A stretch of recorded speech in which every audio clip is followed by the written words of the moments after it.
L'exemple du Maroc est patent. Enfin, je veux dire, Hassan II, il a sabré le champagne lorsque Nasser a été défait en 67. Et ça, je le tiens d'un ami dont le père était gouverneur de Casablanca et qui était chargé de mission au Palais Royal.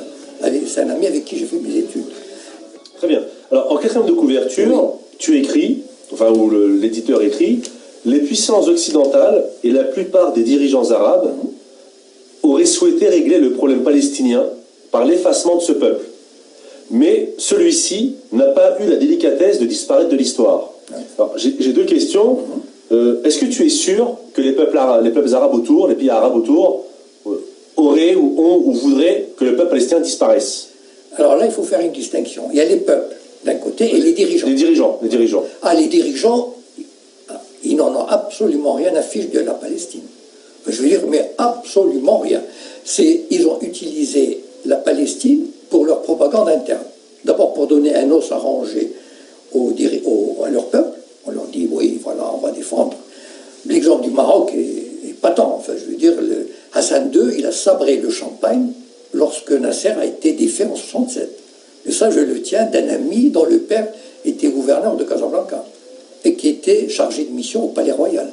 C'est un ami avec qui j'ai fait mes études. Donc, le Maroc et les autres pays, aujourd'hui, tous les pays arabes, tous les dirigeants des pays arabes, tous les dirigeants, ça commence un petit peu à changer avec l'Égypte et la Tunisie, c'est vrai.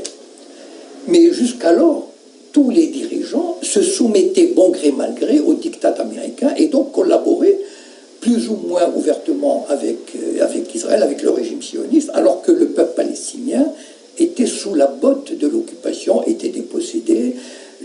Et donc, c'est moi qui ai écrit d'ailleurs la quatrième, parce que c'est ça le drame aussi des Palestiniens, qui non seulement sont sous la férule d'Israël, mais ne reçoivent qu'une aide, symbolique, qu'une aide verbale, et que, à la limite, les pays arabes, ou les dirigeants arabes, auraient été très contents que ce peuple disparaisse, ou qu'il devienne plus ou moins une espèce de Bantoustan dirigé par...